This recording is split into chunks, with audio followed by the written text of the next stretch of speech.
వచ్చినప్పుడు పౌరులకు లభించిన ప్రాథమిక హక్కులైతే ఉన్నాయి. ఇక ఓటు హక్కుని పోరాడినోళ్ళు ఎందరో ఉన్నారు.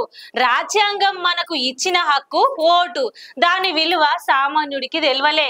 అందరూ ఒక స్థాయి నాయకుడిని ఎన్నుకునేందుకు ఇది ఒక ఆయుధం. ఎందుకంటే చట్టసభల్లో కూర్చొని ప్రజల సమస్యల పైన గట్టిగా అడగాలే, పోరాడాలి. వాళ్ళు మన బాధలను గోసల పైనున్నోళ్ళకి చెప్పనీకి ఒక మంచి నాయకుడు ఉండాలన్నది ముచ్చట. అంటే ఓటుని మంచిగా ఉపయోగించాలన్నమాట. ఇక ఇప్పటోళ్ళ బుద్ధి అయితే ఎట్లుంటుందో చెప్పనక్కర్లేదుల్లా. అరే మనకు గా పాటోళ్ళు ఎన్ని పైసలు ఇస్తుర్రు, గీ పాటోళ్ళు ఎంత మందు పోస్తుర్రు అనేదే ఉంటది. గాని ఎవ్వరు ఏసంటోళ్ళు మనకు ఏం అభివృద్ధి పనులు వేసిర్రు అని మన దిమాక్లా కొంచెమన్నా ఆలోచన వేసుకొని ఓటు వెయ్యాలి.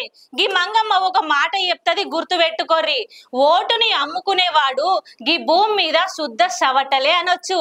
అట్లా ఎంతమంది అనుకోరు. నా లెక్క గిట్లా బయటకు చెప్తారా ఏంది? అయితే అంబేద్కర్ రాసిన రాజ్యాంగంలా 21వ సంవత్సరం ఉన్న వాళ్ళకే ఓటు హక్కు అని రాసిరి. కానీ దాన్ని మళ్ళా 18 సంవత్సరాలకి మార్చిరి.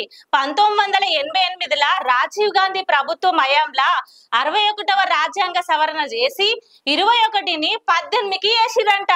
ఇప్పుడు ఈ ముచ్చటెందుకు చెప్తున్నానంటే మన ముందు జూబ్లీస్ ఎలక్షన్స్ ఉన్నాయాయే. గవేనుల్లా బై ఎలక్షన్స్. నామినేషన్ పట్టాలు ఎక్కేసి ప్రచారాల బండి గల్లి గల్లి తిరగబట్టే.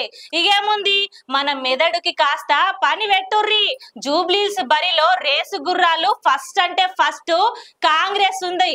అటెనక బీఆర్ఎస్, తర్వాత బీజేపీ, ఇంకా ఇండిపెండెంట్ గా కొంతమంది అయితే హల్చల్ చేస్తుర్రు.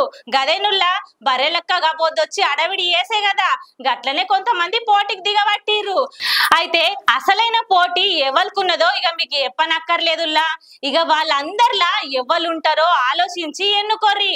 ఒక ఓటు హక్కుని కాపాడుకొని రాజులైతారా, లేకపోతే అమ్ముకొని బానిసలైతారా మీ ఇష్టం. లైక్ చేయండి, షేర్ చేయండి, సబ్స్క్రైబ్ చేయండి. మరిన్ని వీడియోల కోసం బెల్ సింబల్ పై క్లిక్ చేయండి.